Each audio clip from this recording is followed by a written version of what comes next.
کائنات کی تمام نعمتوں میں سے سب سے بڑی نعمت ہدایت کی نعمت ہے، اور آپ سب اس معاملے میں انتہائی خوش قسمت ہیں کہ پیدا ہوتے ہی ماؤں کی گود میں اللہ کی توحید کی آواز لگ گئی اور آقا کریم صلی اللہ علیہ وسلم کی رسالت کی آواز لگ گئی، یعنی مفت میں بغیر کسی قیمت ادا کیے یہ ایمان نصیب ہو گیا۔ ورنہ اولین ایمان لانے والے ایمان لانے کے بعد کتنی آزمائشوں سے گزرے، کتنی تکالیف اٹھانی پڑی، کتنی آزمائشوں سے گزرنا پڑا، اور اللہ رب العالمین نے آپ اور ہم سب کی حفاظت فرمائی کہ ہر قسم کی آزمائشوں سے محفوظ ہے۔ لیکن میرے محترم دوستو، چیز جتنی زیادہ قیمتی ہوتی ہے اس کی حفاظت کی بھی اتنی زیادہ فکر کرنی پڑتی ہے۔ مثلا ہمارے پاس موٹر سائیکل ہے، کار ہے، زمین کے کاغذات ہیں، ہم اسے قیمتی سمجھتے ہیں، سنبھال کے رکھتے ہیں۔ گاڑی ہے، اس کو لاک لگا کے رکھتے ہیں، قیمتی سمجھتے ہیں کہ کہیں گم نہ ہو جائے، کہیں ہم سے کھو نہ جائے۔ تو اسی طرح میرے محترم دوستو، یہ جو ایمان سب سے بڑی نعمت ہے، سب سے قیمتی دولت ہے، تو اس کی بھی حفاظت کی بہت زیادہ ضرورت ہے، کیونکہ اس ایمان کے بارے میں ہمیں بتایا گیا کہ یہ ایمان گھٹتا بھی ہے، بڑھتا بھی ہے، اور اللہ نہ کرے ایمان چھین بھی جاتا ہے۔ اس لیے ہم جہاں اللہ رب العالمین کا روزانہ کی بنیاد پر ایمان کی دولت نصیب ہونے پر شکر ادا کریں، وہاں اس ایمان کی حفاظت کے لیے دعا بھی ضرور کیا کریں کہ اللہ ہمارے اس ایمان کی حفاظت کرے۔ میرے محترم، اسلامی عقائد میں سے سب سے اہم عقیدہ ختم نبوت ہے۔ عقیدہ ختم نبوت قرآن مجید کی تقریباً 100 آیات مبارکہ اور 210 کے قریب احادیث مبارکہ سے ثابت ہوتا ہے۔ قرآن مجید کی ایک آیت مبارکہ ہے، اعوذ باللہ من الشیطان الرجیم، ما کان محمد ابا احد من رجالکم ولکن رسول اللہ وخاتم النبیین، کہ محمد کریم صلی اللہ علیہ وسلم تمہارے مردوں میں سے کسی کے والد نہیں، لیکن اللہ کے رسول ہیں، وہ خاتم النبیین، اور نبیوں کے سلسلے کو ختم کرنے والے ہیں۔ انبیاء کی فہرست میں آخری نام محمد رسول اللہ صلی اللہ علیہ وسلم۔ اب آپ کے بعد قیامت تک کسی بھی قسم کا، نہ کوئی ذلی، نہ کوئی بروزی، نہ کوئی کمزور، کسی قسم کی نبوت کسی شخص کو نہیں عطا ہوگی، کسی کو نبوت نہیں ملے گی۔ بعض دفعہ ہم جملہ بولتے ہیں کہ آقا کریم صلی اللہ علیہ وسلم کے بعد کوئی نبی نہیں آئے گا، کوئی نبی نہیں آئے گا، تو منکرین ختم نبوت ہمارے اس جملے کو پکڑ کے ہمیں جب دعوت دیتے ہیں تو وہ کہتے ہیں کہ بھائی آپ کہہ رہے ہو کہ آقا کریم صلی اللہ علیہ وسلم کے بعد کوئی نبی نہیں آئے گا، تو آپ عیسیٰ علیہ السلام کیا نبی نہیں تھے؟ تو وہ جب آقا کے بعد آپ کا عقیدہ ہے کہ وہ آئیں گے، اس وقت کیا ختم نبوت کی مہر نہیں ٹوٹے گی؟ تو اس لیے ہمیں جملہ اور ہمارا عقیدہ یہ ہے کہ آقا کریم صلی اللہ علیہ وسلم کے بعد ایک اللہ کے نبی عیسیٰ علیہ السلام، ان کا آسمان سے نزول ہوگا، یہ ہم سب کا عقیدہ ہے، ہمیں خبر دی گئی ہے، لیکن انہیں نبوت آقا کریم صلی اللہ علیہ وسلم سے پہلے ملی تھی۔ ہمارا عقیدہ یہ ہے کہ آقا علیہ السلام کے بعد کسی کو نبوت نہ ملے گی۔ تو اس لیے امت مسلمہ کا 1400 سال سے متفقہ یہ عقیدہ چلا آ رہا ہے کہ آپ کے بعد کسی کو نبوت نہیں ملے گی، اور کسی قسم کی نبوت نہیں ملے گی، نبوت کا دروازہ آپ پر آ کر بند ہو گیا۔ اور ایک حدیث مبارکہ میں آپ نے فرمایا، انا خاتم النبیین لا نبی بعدی، کہ میں خاتم النبیین ہوں، میرے بعد کوئی نبی نہیں۔ اور اسی طرح تمام احادیث مبارکہ اور آیات مبارکہ جن میں اس عقیدے کو تفصیل سے بیان کیا ہے، بعض جگہ تو مثالیں دے کے سمجھایا ہے نبوت کیسے بند ہوئی، نبوت کا سلسلہ کیسے ختم ہوا، مثالیں دے کے تفصیل سے سمجھا دیا گیا۔ لیکن میرے محترم دوستو، جہاں میں آقا علیہ السلام نے اپنی امت میں پیدا ہونے والے دیگر فتنوں کی خبر دی تھی، وہیں پہ نبوت کو جاری قرار دینے والے لوگوں کی بھی خبر دی۔ آپ نے فرمایا کہ میری امت کے اندر یہ فتنہ اٹھے گا بہت سے لوگ ایسے آئیں گے. ایک حدیث مبارکہ کا مفہوم ہے کہ 30 کے الفاظ آپ نے فرمائے کہ 30 ایسے لوگ آئیں گے جن میں سے ہر شخص یہ دعویٰ کرے گا کہ وہ اللہ کا رسول نعوذ باللہ. جب کیا فرمایا انا خاتم النبیین لا نبی بعد، فرمایا وہ اپنے دعووں میں جھوٹے اور کذاب ہوں گے، وہ اپنے دعووں میں سچے نہیں ہوں گے، کیونکہ میں آخری نبی ہوں، میں آخری رسول ہوں. نبوت اور رسالت دونوں کی تکمیل ہو گئی آپ پر. لیکن جس فتنے کی آقا علیہ السلام نے خبر دی، اس فتنے اس وقت ہمیں جس گروہ سے واسطہ ہے، دو گروہ ایسے ہیں کہ جو نبوت کو جاری قرار دے کے کام کر رہے ہیں اس دنیا میں، پاکستان میں بھی اور پاکستان سے باہر بھی. دنیا کے 216 ممالک میں یہ گروہ پھیل گئے، یہ دونوں گروہ. اچھا، مزے کی بات یہ ہے کہ ان دونوں جماعتوں، ان دونوں گروہوں کے بانیان جو ہیں، ان کا دعویٰ ہمیں دو شخصیات کی خبر دی ہے نا آقا علیہ السلام نے، کہ میرے بعد ایک حضرت مہدی ہوں گے اور ایک عیسیٰ علیہ السلام کا نزول ہوگا. دو شخصیات کی خبر دی ہے. تو ان گروہوں کے بانیان نے وہی دعویٰ کیا. پہلا پرانا گروہ جو 1844 سے شروع ہوا، دین بہائی والے، جو پاکستان میں بطور اقلیت رجسٹرڈ بھی ہیں. پاکستان کے ہر بڑے شہر میں ان کے بہائی سینٹر موجود ہیں، اور وہ نبوت کو جاری قرار دے کے اور مسلمانوں کو تبلیغ کرتے ہیں، اور وہ شریعت کو بھی منسوخ قرار دیتے ہیں کہ جیسے پہلی شریعتیں منسوخ ہوتی رہی، اسی طرح اسلام بھی منسوخ ہو گیا. نئی شریعت پیش کی ہے 1844 میں علی محمد باب نے. اور دعویٰ کیا کیا کہ مسلمانوں تمہیں جس مہدی کی خبر دی گئی تھی میں وہی مہدی ہوں. اور اسی کے ماننے والوں میں سے 1863 میں بہاؤاللہ نے دعویٰ کیا کہ مسلمانوں جس تمہیں مسیح کے نزول کی خبر دی گئی تھی میں وہی مسیح ہوں. سمجھ آ رہی بچوں؟ یہ پہلا گروہ ہے جن میں مہدی کا دعوے دار آیا، مہدی ہونے کا اور مسیح ہونے کا.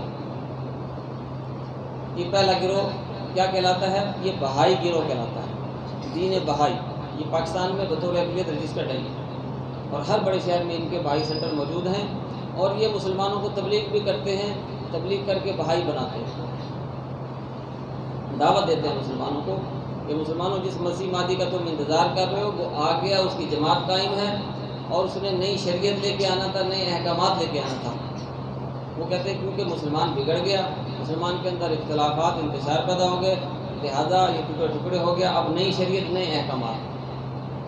تو اس نے نئی شریعت پیش کی. قرآن مجید کے سائز کی کتاب ہے عربی میں، اسی طرح آیات ہیں، یہی پاکستان میں چھپ رہی ہے.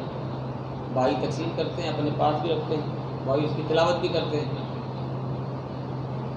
ایک بھائی ہے سرگودا کا، اس نے اس کا ترجمہ بھی کیا ہوا ہے، اس میں احکامات ہیں، مسائل ہیں. یہ دین بھائی اور بھائیت کی تبلیغ پاکستان میں بھی ہو رہی ہے، لوگ مرتد ہو کے بھائی بھی ہو رہے ہیں، اور پاکستان سے باہر 216 ممالک میں پھیل چکی ہے. ایک گروہ یہ ہے جو نبوت کو جاری قرار دیتا ہے. اس کا کام کرنے کا طریقہ تھوڑا مختلف ہے. یہ اسکولوں میں جہاں چھوٹے بچے ہوتے ہیں وہاں چلڈرن کلاسز کے نام سے پروگرام کرتے ہیں. چلڈرن کلاسز بچوں کی تربیتی پروگرام کے نام سے. کوئی بھائی اپنے تعلق والے کسی اسکول میں یا تعلق نکال لے گا یا الگ سلائق پیدا کر لے گا اسکول میں، اور وہاں کیا ہے کہ ہم بچوں کا تربیتی پروگرام کرتے ہیں، اور چلڈرن کلاسز کے نام سے وہ وہاں پہ پروگرام کرتے ہیں بچوں.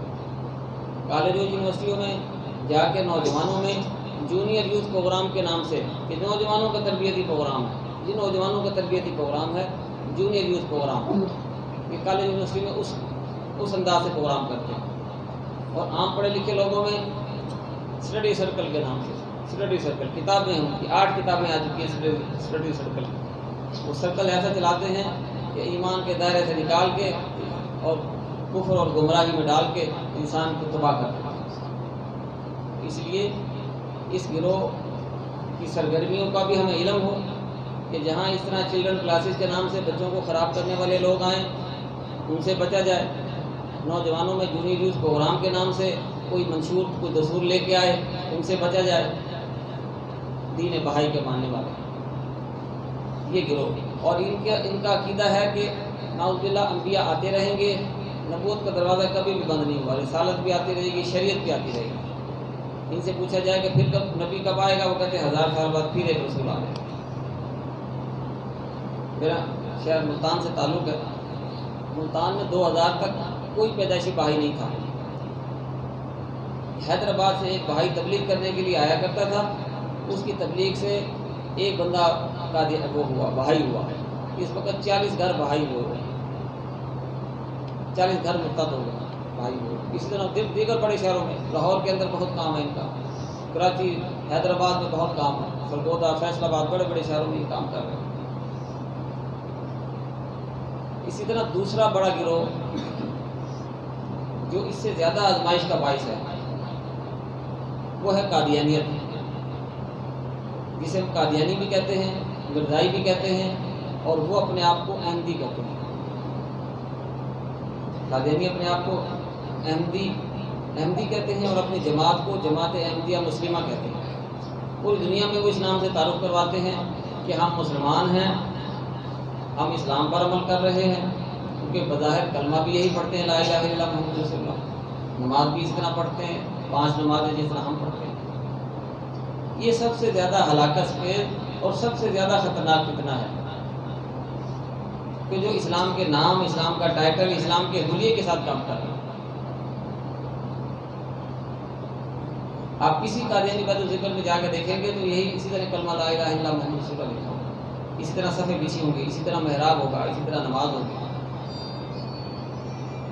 اور میں بھی اس فتنے کا شکار تھا، اللہ رب العالمین نے اس فتنے سے، اس گروہ سے مجھے نکالا اور ہدایت کی دولت نصیب فرمائی۔ اور قادیانی کی تبلیغ کرتے ہیں مسلمانوں کو، اور مسلمانوں کی فکر کرتے ہیں کہ بھی ان کو ایمان، اچھا اس کے بانی کا بھی وہی دعویٰ ہے، اس کے بانی کا بھی وہی دعویٰ ہے کہ مسلمانوں تمہیں جس امام مہدی کی خبر دی گئی تھی میں وہی امام مہدی آ گیا، اور جس عیسیٰ علیہ السلام کے نزول کی خبر دی گئی تھی اس نے کہا کہ وہ عیسیٰ علیہ السلام تو اوپر گئے نہیں تھے، نہ ان کا آنا ثابت ہے، یہ جس کے آنے کی خبر ہے وہ ایک مسیح ہے، وہ ایک مسیح ہے مسیح کا، وہی مہدی کو ہی مسیح کا لقب بھی دیا گیا اور مہدی بھی کہا گیا۔ بات سمجھ آ رہی ہے؟ دوسرے گروہ کا ذکر ہو رہا ہے جو پورے پاکستان میں بھی موجود ہے، پاکستان سے باہر بھی 216 ممالک میں پھیل چکا ہے، اور اس کے بانی کا دعویٰ کیا ہے کہ میں وہی مسیح ہوں، وہی مہدی ہوں جس کی خبر دی گئی، اور پھر ساتھ اس نے نبوت کا دعویٰ بھی کیا۔ مرزا غلام احمد قادیانی نے نبوت کا دعویٰ بھی کیا، لیکن شروع میں دعووں کا انکار کرتا رہا۔ شروع میں نبوت کے دعوے دار یہ کہہ کے، یہ جملہ اس کی کتابوں میں لکھا ہوا ہے کہ لوگوں نے اس کو کہا کہ تم یہ جو چیزیں پیش کر رہے ہو یا جو باتیں کر رہے ہو یہ نبوت کا دعویٰ ہے، تم نبی بننا چاہ رہے ہو، نبوت کا دعویٰ کر رہے ہو۔ اس نے کہا نہیں، میں نبوت کا دعویٰ کر کے کافر ہونا ہے میں نے نبوت کا دعویٰ کر کے۔ شروع میں یہ لکھ رہا ہے اپنی، یعنی کہ 1881 سے لے کے 1800 بلکہ 1900 تک، 1901 تک نبوت کا انکار کرتا رہا، لیکن نبوت کے دعوے کے لیے راستہ ہموار کرتا رہا، اپنے الہامات پیش کرتا رہا ہے اپنی کتابوں میں۔ 84 کتابیں لکھ کے گیا ہے،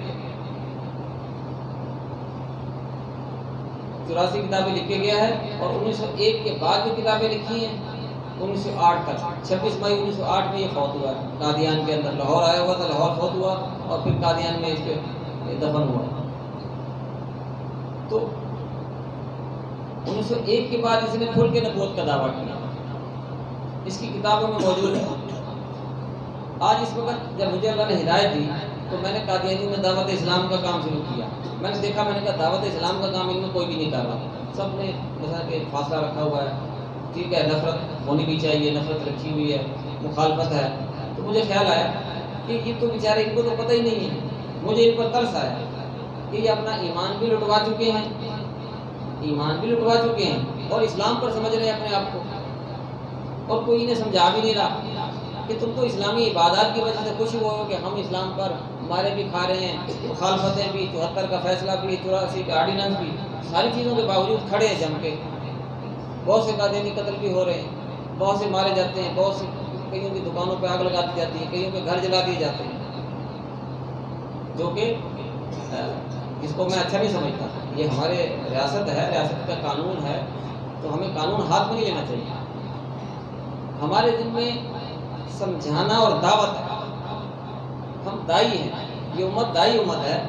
ہمارے دل میں سمجھانا ہے، بات پہنچانا ہے. سزا دینا ریاست کا کام ہے، ریاست کے قوانین ہیں، آرڈیننس بنے ہوئے. کوئی قادیانی ان قوانین کی خلاف ورزی کرتا ہے ہم تھانے میں جائیں. بہت سی جگہ ان پر پرچے ہوتے ہیں. ابھی حال ہی میں ایک علاقے میں کلمہ طیبہ لکھا ہوا تھا، باہر سے نظر آتا تھا، مینار بھی تھے. تو وہاں کے علاقے والے تھانے میں گئے اور اس کی تصاویر دکھائیں، موقع پہ وزٹ کروایا، پرچہ درج ہوا اور پولیس ساتھ آئی اور انہوں نے وہ مینار بھی گرا دیے، کلمہ بھی گرا دیے. قوانین موجود ہیں. تو اس وقت سے میں قادیانی کو دعوت اسلام کا سلسلہ شروع کیا. آپ یقین کریں پیدائشی قادیانی ہیں، کسی کا دادا ہوا تھا، کسی کا پردادا ہوا تھا، اور آپ دادا پردادا کی دیکھ لیں کہ کون سا سن بنتا ہے اور اس وقت کتنی تعلیم تھی، کتنا ایک شعور تھا ان بیچاروں کو. سادگی میں وہ اس دھوکے میں آگے کہ یہ امام مہدی آ گیا، امام مہدی آ گیا، شور مچا اور بہت سے لوگ اس پر ایمان لے. اور پھر اس نے بھی شروع میں گورکھ دھندا بنائی رکھا نا. شروع میں نبوت کا انکار کرتا رہا اور اپنے آپ کو مجدد اور مسلم، اور پھر بیعت لینی شروع کی. وہ اصلاحی بیعت ہے. قادری جماعت کی جو 10 شرائط ہیں بیعت لینے کی، آپ اگر وہ پڑھ کے دیکھیں تو وہ ہمارے صوفیاء کرام کی جو بیعت لینے کی شرائط ہوتی تھی وہی شرائط ہے ساری. یہ تو آگے چل کے آہستہ آہستہ چل کے اس نے دعوے کیے اور پھر یہ کھل کے اعلان کیا اس نے نبوت کا. اب وہ عام قادیانیوں کو پتہ ہی نہیں ہے. یقین کریں بعض دفعہ ایسا ہوتا ہے کئیوں کو تو سمجھاتے سمجھاتے سال ڈیڑھ لگ جاتا ہے اس کی مرزا قادیانی کی کتابیں اور اس کے حوالے دکھاتے. اور بعض لوگ ایسے ہوتے ہیں، ایسے سعید الفطرت ہوتے ہیں کہ وہ ایک نشست میں ان کو بات سمجھ میں آ جاتی ہے جب سامنے ان کے حوالے رکھے جائیں کہ یہ تو اس کا نبوت کا دعویٰ ہے اور رسول ہونے کا دعویٰ ہے. وہ ان کو سمجھ میں آ جاتی ہے کہ بھئی ہمیں تو رسالت اور نبوت کا دروازہ بند ہے، تو اس نے تو رسالت اور نبوت کا دروازہ کھولا ہے. اور میں اچھا قادیانی تبلیغ کرتے ہیں. تبلیغ فرض ہے قادیانی، ایک تو چندہ فرض ہے. ہر قادیانی اپنی آمدنی پر پرسنٹیج کے حساب سے چندہ دیتا ہے. یعنی دنیا میں واحد جماعت ابھی تک میرے علم میں آئی ہے کہ جو اپنی آمدنی اور اپنے اثاثے جماعت کو بتاتی ہے، جماعت کے ناظمی مال کو، اور وہ اس پر پرسنٹیج کے حساب سے چندہ لگا کے ادا کرتے ہیں. آج کون دیتا ہے علماء کو چندہ؟ مدارس کو، مساجد کو پرسنٹیج کے حساب سے اپنی آمدنی پہ اپنے اثاث سے کون بتاتا ہے؟ وہ قادیانی کو کر رہے ہیں اس کام کو، تو لگے ہوئے اس کام پہ، اپنا مال بھی کھپا رہے ہیں، اپنا وقت بھی لگا رہے ہیں، اپنی جان بھی دے رہے ہیں. کس پر باطل پر. تو اس لیے میں اکثر دوستوں سے گزارش کرتا ہوں کہ جہاں ہم اس کفر کی پہچان رکھیں، یہ بہت خطرناک فتنہ ہے. یہ مسلمان کیوں شکار ہو جاتے ہیں اس کا؟ ٹھیک ہے نا. جتنے بھی اس وقت قادیانی ہیں، یہ ہر سال قادیانی اپنے سالانہ جلسہ یو کے پر جو اعلان کرتا ہے، ان کا خلیفہ وقت جو سربراہ ہے ان کا 5واں مرزا مسرور احمد، وہ جو اعلان کرتا ہے کہ بھئی اس سال اتنی بیعتیں ہوئیں، کئی لاکھ بیعتوں کا اعلان کرتا ہے.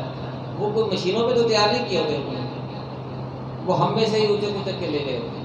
ہمارے مختلف مسالک سے لوگ گئے ہوتے ہیں. جب میں قادیانی تھا اس وقت ہم دیکھتے تھے مختلف مسالک سے کوئی کسی شہر میں کسی نے اس کو دعوت دی قادیانی نے، کسی مسلک کا تھا، اس کو جب امام مہدی کے شیشے میں اتارا، امام مہدی آنے کا اس کو جھانسا دیا اور وہ اس دھوکے میں آ گیا اور اس کو اسلامی عبادات دکھائیں، وہ متاثر ہو گیا، وہ متاثر ہو کے شامل ہو گیا. پھر ربوہ میں ہماری سالانہ میٹنگ ہوتی تھی، اپنا سرمائی تربیت کی کلاس ہوتی تھی، تو اس میں اکثر یہ نو مباحثین آئے ہوتے ہیں. وہ اپنے گزارتے سناتے تھے کہ کس طرح ہم کس مسلک سے آئے، کیسے تھے، پھر ہمیں کیسے مخالفت کا سامنا کرنا پڑا. یہاں پہ ایک تشخیص ہوئی ہے مجھے، یعنی وہاں ان کی رودادیں سن کے، اور پھر یہاں الحمدللہ تقریباً 8-9 سال ہو گئے مجھے اس قادیانیوں سے مکالمہ کرتے ہوئے، قادیانی سے بات چیت کرتے ہوئے. مسلمانوں سے میں ایک چیز گزارش کروں گا کہ کوئی بھی ہمارا نوجوان کسی فتنے سے متاثر ہوتا ہے اور اس کو سوالات پیدا ہو جاتے ہیں، تو اب اس کو برا بھلا کہنے کے بجائے، اس کو ڈانٹ ڈپٹ کرنے کے بجائے نا، اس کو اس فتنے کے ماہر سے ملوائیں تاکہ اس کے جو اشکالات ہیں وہ ختم ہو. ہم ڈانٹ ڈپٹ کر کے اس کو ہم منافق بنا دیتے ہیں. وہ منافق کو ڈر جائے گا کہ یار ان کے سامنے بات نہیں کرنا، لیکن اس کے اندر وہ سوال کھڑا ہے، اس کے دماغ میں وہ سوال تو گھوم رہا ہے. جب تک وہ سوال پوری طرح سن کے سمجھ کے آپ یقین کریں بعض قادیانی اس بات کو خوش ہو جاتے ہیں، یعنی مجھے سارے قادیانی تو پاکستان کے نہیں جانتے نا، پاکستان سے باہر بھی، مجھے دوسرے میں ملتان شہر سے میرا تعلق تھا تو ملتان والے تقریباً سارے جانتے تھے، لیکن دیگر شہروں میں جب قادیانی سے ملاقات ہوتی ہے وہ سمجھتے ہیں یہ بھی کوئی عام بندہ آ گیا ہمیں سمجھانے کے لیے، اس کو اہمیت کا پتہ ہی نہیں ہے۔ تو جب یقین کریں ان کی بات سن کے، بعد دفعہ ایسا ہوتا ہے کہ 2-2 3-3 نشستیں ہوتی ہیں، میں انہیں کی بات سنتا رہتا ہوں کہ تاکہ ان کی دل کی تسلی ہو کہ ہماری پوری بات سنی گئی ہے، ہم نے پوری بات اپنی پہنچا دی ہے۔ جب میں ان سے پوچھتا ہوں بھائی آپ یہ کہنا چاہتے ہیں احمدیت یہ ہے یہ ہے یہ ہے یہ ہے، وہ کہتے ہیں ہاں بالکل بالکل، ہم یہی بتانا چاہتے ہیں کہ احمدیت کا پتہ ہی نہیں ہے لوگوں کو اور لوگ احمدیت کی مخالفت کر رہے ہیں۔ میں نے کہا میں تو سمجھ گیا ہوں نا یہ احمدیت ہے، آپ یہ بتانا چاہتے ہیں؟ کہتے ہیں ہاں بالکل آپ نے صحیح کہا۔ تو میں نے کہا اب سنیں آگے چل کے اختلاف کہاں پہ آتا ہے، اختلاف کہاں پہ ہوا؟ یقین کریں لاہور کے اندر ایک خاتون تھی، MBA فائنل ایئر کی اسٹوڈنٹ تھی، اس کی کلاس فیلو مسلمان سے بھی، اس کے گھر اس کا آنا جانا تھا، وہ گھر اس بچی نے بتایا کہ میں MD ہوں، ان کو پتہ ہی نہیں تھا کہ MD کیا ہوتے ہیں۔ اس نے اپنے بھائی کو کہا کہ یہ MD کیا ہوتے ہیں؟ میری سہیلی کہتی ہے ہم MD ہیں، اسے بھی نہیں پتہ تھا۔ اس نے قریب ایسے باہر کسی سے ڈسکس کیا، اس نے کہا MD تو قادیانی ہوتے ہیں، قادیانی اپنے آپ کو MD کہتے ہیں۔ تو اس نے کہا اس کو کیسے سمجھائیں ہم؟ انہوں نے خیر قصہ مختصر کے وہ کیس میرے پاس پہنچا، مجھے ایک دوست نے فون کر کے کہا کہ میں اس طرح کوئی قادیانی خاتون ہے، اس کے سوالات ہیں تو اس کو سمجھایا جائے، اس سے بات کی جائے۔ وہ میرے پاس آ گئی لاہور میں، ان سے بات ہی چلی۔ پہلی ملاقات میں نے اسے کہا میری بہن ایسے ہے، آج آپ کی ہماری پہلی ملاقات ہے، تو وہ مجھے نا احمدیت بتانے لگی۔ میں نے کہا میں آپ کو احمدیت بتا دیتا ہوں، جہاں احمدیت کو میں غلط سمجھا ہوں مجھے آپ بتا دیجیے گا، میں اپنی اصلاح کر لوں گا، کوئی احمدیت بتا کے آپ سے پتہ ہو کہ میں احمدیت کو جانتا ہوں۔ میں نے اسے جلدی سے احمدیت بتانا شروع کر کہ احمدی یہ کرتے ہیں، احمدی کو یہ عقیدہ یہ عقیدہ یہ عقیدہ، یہ عبادات کرتے ہیں یہ عبادات کرتے ہیں۔ وہ ایک دم سے شور مچایا کہ آپ بالکل ٹھیک کہہ رہے ہیں، احمدی یہ احمدیت ہے، یہ حقیقی احمدیت ہے۔ میں نے کہا میں سمجھ گیا ہوں احمدیت کو کہتے ہیں۔ اب میں نے کہا یہ دیکھیں کہ اس دنیا میں قادیانیوں کا اور پوری امت مسلمہ ایک طرف ہے اور قادیانیت ایک طرف ہے، ان کا اختلاف کیا ہے؟ ہاں کہتی یہی تو اس میں، میں نے کہا یہ اب تحقیق کا سفر شروع کرنا ہے ہم نے، تو اگر آپ ساتھ دیں گی، اس میں ہمت کریں گی تو میں انشاءاللہ حاضر ہوں۔ یہ تحقیق کا ایک سفر آپ نے شروع کرنا ہے۔ اس نے کہا میں تیار ہوں۔ میں نے کہا مخالفتیں ہوں گی، گھر سے مخالفت ہوگی۔ میں نے کہا ابھی گھر نہ بتانا، گھر والے فوراً پابندی لگا دیں گے تحقیق کرنے پہ، روک دیں گے۔ آپ نے گھر میں آپ نے ہمت کر کے ایک دفعہ پوری تحقیق کر لیں، اس کے بعد نتیجہ جو بھی نکلے فیصلہ آپ نے کرنا ہے، ہم آپ کو مجبور نہیں کریں گے، کیونکہ ہمیں حکم ہے پہنچانے کا۔ ادعو الی سبیل ربک بالحکمۃ والموعظۃ الحسنہ وجادلہم باللتی، اگر مجادلے میں بات جائے بھی صحیح تو وہ بھی یہ آسن، وہ بھی آسن انداز سے، ہمارے غصے سے رال نہ ٹپک رہی ہو، ہمارے بال نہ کھڑے ہو جائیں، کوئی مخالف ہے بیٹھ کے بات کی جائے۔ آقا علیہ الصلوۃ والسلام تو پاس بٹھا کے کھانا کھلا کے پوری دعوت دیتے تھے۔ آپ دیکھ لیں مشرکین مکہ اپنے دشمنوں کو پیار محبت کے ساتھ دعوت دی ہے۔ وہ اتنے ایسے، وہ ایک صحابی کا واقعہ میں تو پڑھتا ہوں میرے تو بال کھڑے ہو جاتے ہیں جسم کے۔ وہ بدو تھا، مسجد نبی میں آ کے بیٹھا، ایمان نہیں لایا ہوا ہے، مسجد نبی میں بیٹھا ہے اور صحابہ بھی بیٹھے دیگر، اس کو پیشاب کا تقاضا ہوا، وہی مسجد میں 2 قدم پیچھے ہو کے وہاں پیشاب کرنے بیٹھ گئے۔ صحابہ ایک دم آواز لگانے کے لیے جب اسے روکنے کے لیے اٹھے تو آپ نے روک دیا صحابہ کرام کہ رک جاؤ، اب اس کا پیشاب رک جائے گا، یہ بیمار ہو جائے گا، شدید پیشاب اس کا بند ہو جائے گا۔ اس نے کر لیا۔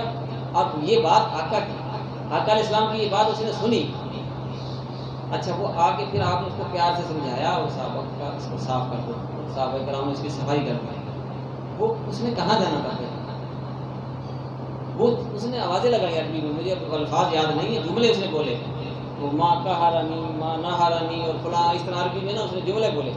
آپ ایسے رحیم ہیں، ایسے کریم ہیں، ایسے محبت کرنے والے، آپ اندازہ لگا اس نے پھر کہاں جانا تھا، اس نے بچ کے کہاں جانا تھا۔ تو اس لیے ہم سیرت کا مطالعہ کریں، آقا علیہ السلام والی محبت کو اپنا اوڑھنا بچھونا بنائیں، کیونکہ آپ صلی اللہ علیہ وسلم کی زندگی ہماری اس پہ حسنہ ہے۔ قرآن میں اللہ نے کہا کہ آقا علیہ السلام کی زندگی تمہارے اس پہ حسنہ ہے، تو ہم نے زندگی کو اپنانے کی کوشش کرنی ہے۔ آپ جیسا اخلاق، آپ جیسی محبت، ہم اپنے بچوں کو بھی مار مار کے سر ناز کر دیتے ہیں، ان کو نفسیاتی مریض بنا دیتے ہیں، بچوں کو پیار سے سمجھائیں۔ اور تو اور کو لوگ گھر والیوں کو مارتے ہیں، اللہ پھر گھر والی کو مارنے کی چیز ہے؟ سمجھانے کی، ہر ایک کو سمجھائیں، ہم ہیں ہی سمجھانے کے مکلف، ہم سمجھانے کے مکلف ہیں، ہم سمجھانے کے ذمہ دار ہیں۔ تو اسی طرح بھی جتنے بھی پرانے مذاہب والے یقین کریں، بعض دفعہ ہندوؤں سے بات ہوتی ہے، ایک نوجوان ملتان کینٹ میں ہندو نوجوان، پیدائشی ہندو، ان پڑھ لڑکا ہے، درزی کا کام کرتا تھا ملتان صدر بازار کے اندر نا۔ تو میں سامنے کپڑے کی دکان تھی، میرا دوست تھا، میں اس کے پاس جا کے بیٹھا کرتا تھا۔ تو ایک اخبار والا وہاں آتا، وہ سائیکل پہ کب سارے اخبار ہوتے، وہ بعد ہمیں سارے اخبار نہ دے دیتا تھا پڑھنے کے لیے بھی، نظر مار لیں۔ تو ایک دن ایسا ہوا کہ میں باہر ہی کھڑا تھا، وہ آ کے سائیکل کھڑی کی، تو میں وہیں سائیکل پہ اخبار دیکھنے کھڑا ہو گیا۔ تو وہ ہندو لڑکا نا اٹھ کے آیا، وہ اس کا دوست تھا اخبار والا نا، دوستی تھی بڑی، تو وہ اس کے پاس آیا نا، تو وہ اخبار ایسے نکال رہا تھا، تو میں نے اسے سلام کیا لڑکے کو، مجھے نہیں پتا تھا وہ ہندو ہے۔ تو اخبار والے نے جھٹ سے کہا، آصف بھائی یہ تو وہ ہے، ہندو ہے، آپ نے اس کو سلام کیا۔ میں نے اس کو گلے لگا لیا، میں نے کہا میرا اس کے ساتھ خونی رشتہ ہے، میں نے کہا میرا اس کے ساتھ خونی رشتہ ہے، کیونکہ ہم سب آدم کی اولاد ہیں۔ میں نے کہا آدم کی اولاد ہے ہم سب، میرا اس کے ساتھ خونی رشتہ ہے۔ اللہ کے بندے، یہ میرا خونی بھائی ہے، آدم کی اولاد ہونے کے رشتے، میرا اس کے ساتھ انسانیت کا بھی رشتہ ہے۔ وہ لڑکا بڑا خوش ہو گیا، بڑا مانوس ہوا، گپ شپ۔ اچھا میں نے جب آ کے بیٹھنا، وہ صرف آ کے سلام کرنے کے لیے میرے پاس آتا تھا۔ اچھا پھر ایسا ایسا مذہب پر اس سے بات چلنی شروع ہوئی۔ 1.5-2 سال میں وہ اتنا مانوس ہو گیا، بعد وقت میرے ساتھ نماز پڑھنے بھی چلا جاتا ہے۔ میں نے کہا اوپر والے کو سجدہ کرنا ہے، تیرا بھی خالق وہی ہے، پیدا کرنے والا تمہارا بھی وہی ہے، میرا بھی وہی ہے، صرف ہم نے اپنے مالک کو پہچاننا ہے۔ تو ہم اس کو سجدہ کرنے کے لیے جا رہے ہیں، میرے ساتھ نماز پڑھنے جانے شروع ہو گئے۔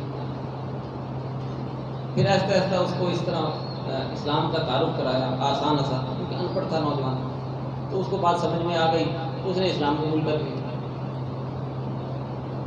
آج دن تک وہ اکیلا ہی ہے گھر میں مسلمان، باقی کوئی اس کی بات نہیں سنتا، کیونکہ ان پڑھ ہے، وہ سمجھا بھی نہیں پاتا، اور مجھ سے ملنے کے لیے کہتا ہے تو کوئی تیار نہیں ہوتا، کہتا نہیں ہم نہیں ملتے، تو مل کے تو گمراہ ہو گیا، تو ہم ملیں گے ہم بھی گمراہ ہو جائیں گے۔ تو ہم محبت کی زبان تو جانور بھی سمجھتے ہیں، جانور سے جانور، سرکش سے سرکش محبت کی زبان سمجھتا ہے۔ تو اس لیے میرے خیال سے وقت کافی ہو گیا، کتنے بجے تک؟ 5 منٹ اور، ہاں 5 منٹ۔ گزارش یہ ہے، انتہائی خطرناک فتنہ ہے قادیانیت، میرے بھائی ہے جو اپنے آپ کو احمدی کہتے ہیں، اپنی جماعت کا نام جماعت احمدیہ مسلمہ کہتے ہیں۔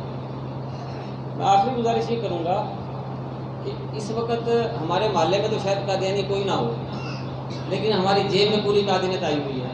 یہ چھوٹا سا جو ہے نا موبائل، چھوٹا سا جو موبائل، اس کے ذریعے پوری قادیانیت اس کے اندر آئی ہوئی ہے۔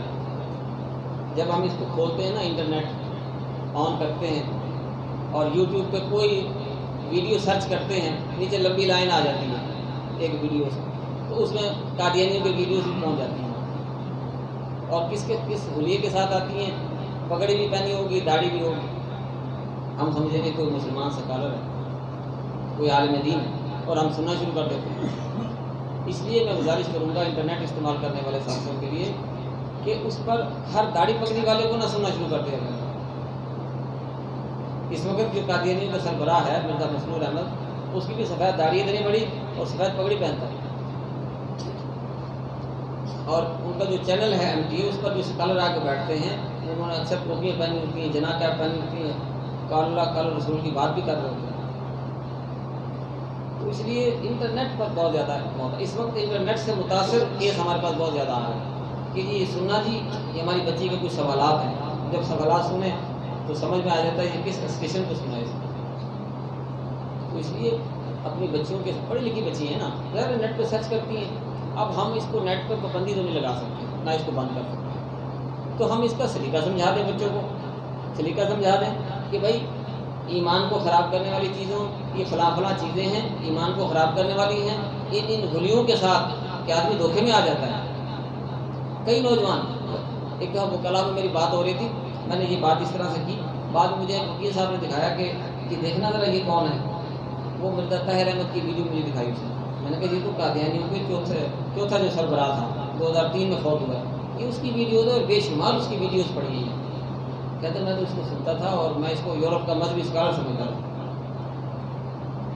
تو یہ ایمان کو خراب کرنے والا فتنہ ہے، اور یہ خود بھی آزمائش میں پڑے ہوئے ہیں، اور اس فتنہ، یہ جو فتنہ ہوتا ہے نا، فتنے کا وائرس ایمان کو تباہ کرتا ہے، ایمان کو تباہ کرتا ہے۔ اب اعمال تو وہ کر رہے ہوتے ہیں، یعنی عبادات تو کر رہے ہیں، لیکن اس فتنے کے وائرس نے ان کے ایمان کو خراب کر دیا، ایمان ختم ہو گیا، دائرہ اسلام سے خارج ہو گیا۔ تو اس لیے بہت زیادہ محتاط ہونے کی ضرورت ہے، ہم انٹرنیٹ کو خاص طور پر محتاط ہو کے استعمال کریں۔